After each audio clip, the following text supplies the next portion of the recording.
ఇక మహబూబాబాద్ జిల్లాను విష జ్వరాలు పట్టుపీడిస్తున్నాయి. చిన్నారులు పెద్దలు అని తేడా లేకుండా గిరిజన ప్రజలు మంచం పడుతున్నారు. వైరల్ జ్వరాలకు సీజనల్ వ్యాధులు తొడగడంతో విష జ్వరాలు విజృంభిస్తుండటంతో ప్రభుత్వ ప్రైవేట్ అని తేడా లేకుండా రోగులతో ఆసుపత్రులు నిండిపోతున్నాయి. విష జ్వరాల లేక ఏదైనా మాయా అని తెలియక గజగజ వణికిపోతున్నారు అమాయక గిరిజన ప్రజలు.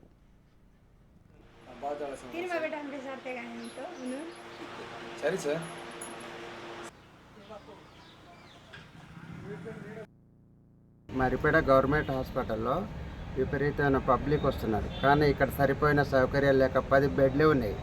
మిగతా వాళ్ళందరూ ఇటు అటు కూర్చొని బయట కూర్చొని కాలాపన చేసుకుంటూ వాళ్ళని సరిగా ట్రీట్మెంట్ లేక కూడా ఇబ్బంది పడే పరిస్థితి ఉంది. జనాలు వచ్చి హాస్పిటల్కి రావడం జరిగింది. ఇక్కడ ప్రభుత్వ హాస్పిటల్ కూడా పట్టించుకునేటట్లు లేదు. పడక గదులు సరిగా లేవు. బెడ్లు 10 ఉంటే అక్కడ డాక్టర్లు కూడా చైర్ల మీద కూర్చోబెట్టి సూదులు వేసే పరిస్థితి వస్తుంది.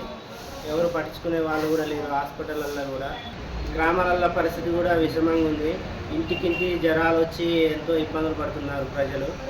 మరి సర్పంచులు లేక ఇబ్బందులు పడుతున్నారు. స్పెషల్ ఆఫీసర్లు కూడా దీన్ని పట్టించుకునేటట్లు లేదు. మరి బ్లీచింగ్ పౌడర్ కూడా చల్లట్లేదు.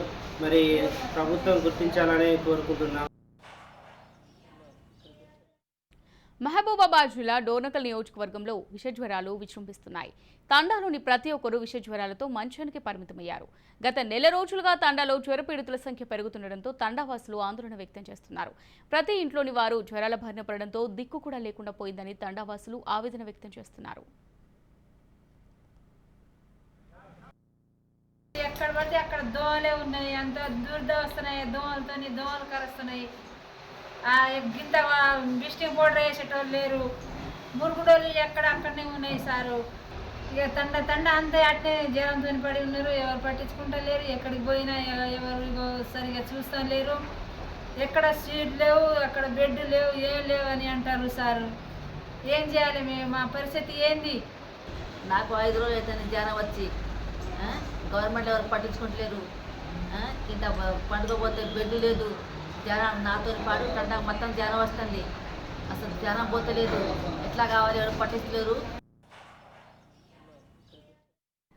గ్రామ సర్పంచ్లు లేకపోవడం, స్పెషల్ ఆఫీసర్ కార్యదర్శి ఆధ్వర్యంలో గ్రామ పరిపాలన కొనసాగుతుండటంతో పారిశుద్ధ్యం విషయంలో నిర్లక్ష్యం వహిస్తున్నారని, తమను పట్టించుకునేవారే లేరంటున్నారు. ఇంత జరుగుతున్నా సంబంధిత అధికారులు చిటపుచూపుగా వస్తున్నారే తప్ప సరైన చర్యలు చేపట్టడం లేదని తండావాసులు ఆగ్రహం వ్యక్తం చేస్తున్నారు. వ్యాధులు చాలా విపరీతంగా పెరిగిపోతున్నాయి. రోజుకు మా ప్రాథమిక ఆరోగ్య కేంద్రంలో సుమారుగా 150 నుంచి 200 మంది పేషెంట్లు వస్తున్నారు. ఇక్కడ ముఖ్యంగా జ్వరం మరియు కీళ్ళ నొప్పులు, ఒళ్ళు నొప్పులతోటి, అదేవిధంగా ఒంటిపై దురద, ర్యాషెస్ తోటి మనకు ఇక్కడ ప్రాథమిక ఆరోగ్య కేంద్రానికి పేషెంట్లు వస్తున్నారు. మనం ప్రతిరోజు ఇక్కడ పరీక్షించి రక్త నమూనాలు కూడా మహబూబాబాద్ తెలంగాణ డయాగ్నోస్టిక్ పంపించి డెంగ్యూ కానీ మలేరియా, అదేవిధంగా టైఫాయిడ్ వ్యాధి లక్షణాలు ఉన్న వాళ్ళని గుర్తించి పరీక్షలు చేసి ట్రీట్మెంట్ చేయడం జరుగుతుంది. కాబట్టి ఈ వర్షాకాలంలో ముఖ్యంగా ప్రజలకు చెప్పదలుచుకుంది ఏంటంటే పరిసరాలు పరిశుభ్రంగా ఉంచుకొని దోమలు పెరగకుండా చూసుకోవాలి. ఈగలు, దోమలు లేకుండా ఉంటేనే మనకి జ్వరాల నుంచి బయటపడడం జరుగుతుంది. ఎవరికి వారు అవేర్నెస్ అయితేనే ఈ జ్వరం బారిన పడకుండా ఉంటారు.